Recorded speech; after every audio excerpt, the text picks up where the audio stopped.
Hello, friends. My name is Eric Cloward, and welcome to the Stoic Coffee Break. The Stoic Coffee Break is a weekly podcast where I take an aspect of Stoicism, break it down to its most important points, and do my best to explain how we can live this in our daily lives. I share my successes, I share my failures, and hopefully you'll be able to learn something from it, all within the space of a coffee break. This week's episode is called Find Your Why. Marcus Aurelius said, "So, you were born to feel nice, instead of doing things and experiencing them? Don't you see the plants, the birds, the ants and spiders and bees going about their individual tasks, putting the world in order as best they can? And you're not willing to do your job as a human being? Why aren't you running to do what your nature demands? Does your work suck? Is your boss a micromanager worthy of The Office? Maybe your coworkers are shallow and spend their time working on the perfect selfie for Instagram. Maybe it's too boring, or maybe it's too challenging. Today we're going to talk about something that takes up the bulk of our lives and how we can make it better. One of the toughest things in life is to work at a job that we don't like. And there are plenty of factors that can lead to job satisfaction or dissatisfaction.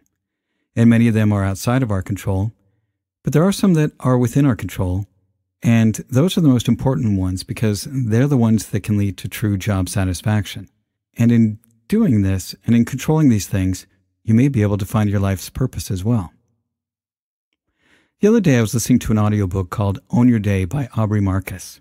I'll be sure to put a link in the show notes for that. It's a really great book that's about getting yourself into shape both physically and mentally so that you can own your day. And there was a chapter I was listening to the other day when I was on a walk that was all about how to love the work that you do. And he used a term which really resonated with me. He said, we need to learn to love the grind. Now, when you love the grind, you find pleasure in every aspect of what you're doing, even if it's tedious, uncomfortable, or even painful. You understand that this is what you signed up for. Now, learning to love the grind is also about appreciating every aspect of your job, even the parts that aren't fun. And this means that you can figure out a way to enjoy even the boring parts of your job. And I mean it just like that. You can take it on as a challenge to make the boring parts not so boring. Learning to love the grind is also about facing the challenging parts head on, and about not fearing the challenge, but thriving on it. People often complain about the hard parts of a job, but you have to remember that the challenging parts are the most interesting parts. And that's where you hone your skills and where you learn to master your body and your mind. And any job that doesn't challenge you and doesn't help you grow, to me, is really not worth doing. Because if you're not growing, then you're kind of wasting your time. Now, that doesn't mean you have to be running at peak performance every second of the day. There are aspects to every job that are boring, and that's expected. And nothing is going to be a thrill a minute. And honestly, if it were, you'd burn out way too fast. Learning to love the grind is about learning to love the process and love doing the work and not being too focused on the outcome. I mean, yes, you need to keep an eye on your goals so that you know that the work you're doing is taking you towards where you want to be and that you're taking the right steps to achieve your outcome. But don't get too fixed on it because life throws you curveballs and no outcome is guaranteed.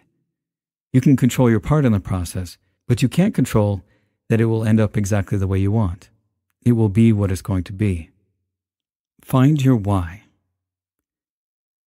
Those who have a why to live can bear almost any how. Viktor Frankl. Everything, a horse, a vine, is created for some duty. For what task, then, were you created? A man's true delight is to do the things that he was made for. Marcus Aurelius.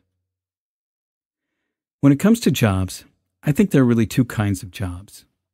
And Aubrey Marcus talks about this in his book.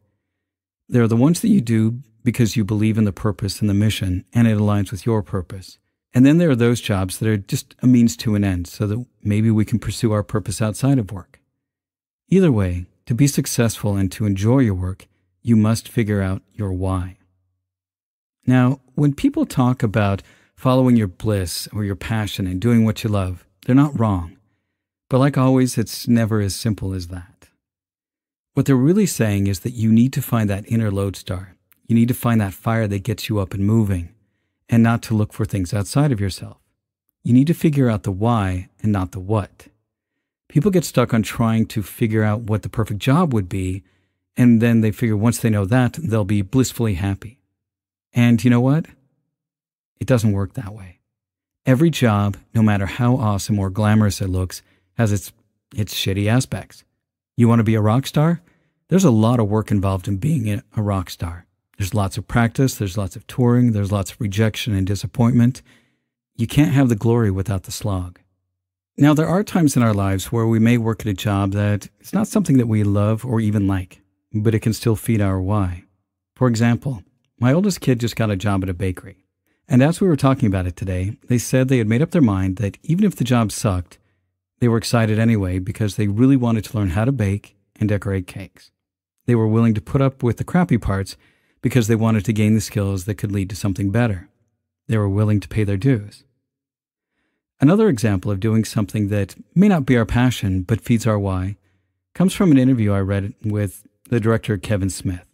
He was talking about how his dad had worked at the post office for 23 years, and he didn't much care for his career, but he did it because his why was that he wanted to have a family and hang out with his wife and kids. He didn't care what anyone thought about his job. He had his dream of being a father and a husband, and the post office was just a means to an end. It was the price he was willing to pay for his dream. Now, no matter what your why is, it should be internally motivated. If your motivation is to receive praise or to have prestige of having a certain position, or to do a job you hate just for the money, then your why is going to be really hard to support because it's outside of your control. Praise, rewards, recognition, bonuses, these are all externals. And if you are externally motivated, then you don't have control. You're at the mercy of others. Now, the reason we get stuck on external motivators is that we're brought up this way. We get praise when we behave, or when we get good grades, or we score a goal, or we do well at whatever task we're doing. But when we're only willing to do something for praise, we're only doing something that other people want us to do. If we only do things as long as there's some recognition or reward, then we don't push through the hard or the boring parts that might lead us to really improve and master our skills. It also means that we may tolerate the really shitty parts of the job rather than learning how to enjoy the slog. Now, when we are internally motivated, when we have our why, then we will do whatever it takes to reach our goals, to master our skills. Anything that gets thrown at us is just another challenge for us to test our mettle and to get stronger. We will put up with the shitty parts of the job because they serve our greater goal. We want it because it's important to us, not someone else. Don't give your life and time away living for someone else's dream. Find your why and own it. Owning your why gets you through the slog.